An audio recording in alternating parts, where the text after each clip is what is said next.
How much privacy should you expect when you're talking to AI? A new ruling against OpenAI and Microsoft could change the landscape of what that looks like. Yesterday, a U.S. federal judge ordered OpenAI to disclose millions of chat logs made anonymous in a court case brought by the New York Times over copyright infringement.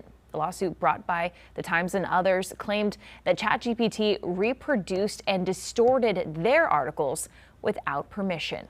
We want to bring back our chief legal analyst, Khalif Rhodes, for this one. Khalif, when you look at this, there's this, I would think, a strange balance for a judge, because there's a need for evidence, but there's also honoring privacy, right? So how does a judge look at both of those when you need both? It's a great question. This is a balancing test. And so the first question is it relevant? And the judge answered resoundingly, yes, this is relevant to this case. OpenAI says that 99% of the chat logs have nothing to do with the lawsuit. Well, even if that's the case, give me that 0.01%. I would argue if that was me. But on the other side, the judge is saying, no, the 20 million that you're asking for, they need to be able to have access to it. And well, why? We're addressing that balancing of the privacy. Well, if they're anonymous, if they went there and scrubbed everything that could be placed on there that can make a connection to who is actually doing these searches and what they're actually searching, and the connection to the actual individual, not the search, but the individual, then it's no impact on your privacy because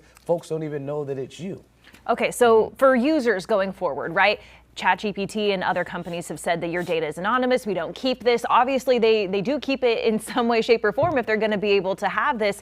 But I think in a criminal trial, we know that Google searches get used against people a lot. What do users need to know anytime they type something into ChatGPT with this? Yeah, I think that's going to be something that we'll have to learn as we continue to go forward. I mean, when you have a product like this, you want users to trust that your information and identity will be safe. And the court went through that analysis to say, look, your own de-identification process, these safeguards that you've put in place assures a user that they'll continue to use this and be anonymous. But on the other side, well, if you've committed some crime, I mean, this is before OpenAI, but I remember some of my earlier cases where they would turn over discovery to us and it would say things like, best, criminal defense attorney, how to get away with murder. You're laughing, but I've seen this in discovery. This is what they're searching in their Google search. Now, imagine what an AI search is going to give you, even a deeper dive on what you're attempting to look for. And so, yes, I think as we continue to go on,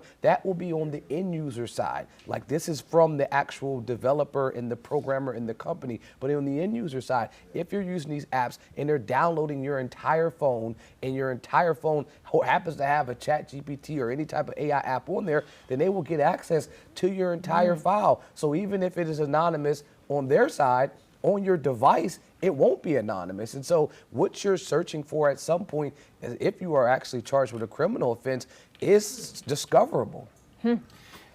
Could this set a precedent for future AI cases with other companies and them having to release data? I mean, AI is defending going on all sides, and they have the resources to do that. They got that valuation at almost $1 trillion. And so, yes, they are being attacked on multiple angles. You have this right here with this New York Times lawsuit, but there are a number of other avenues that are trying to, or companies, I should say, that are coming at them for using and taking their mass amounts of data and scouring and searching them and using them and dumping them into AI platforms so that those platforms could work. Those companies are saying, I want to be compensated. So yes, if I'm a company and I'm thinking about suing them, I'm looking at this case saying, well, the judge just forced them to turn over 20 million chat logs. Well, what else can I get?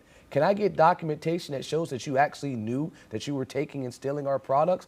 That's the type of things that they'll want to get access to in a future lawsuit. So if I'm a potential person that feels like I've been aggrieved by this company, I'm watching this lawsuit closely. All right. Well, obviously, we're going to keep writing these laws, and we're making this up as we go along with AI. Khalif, thank you.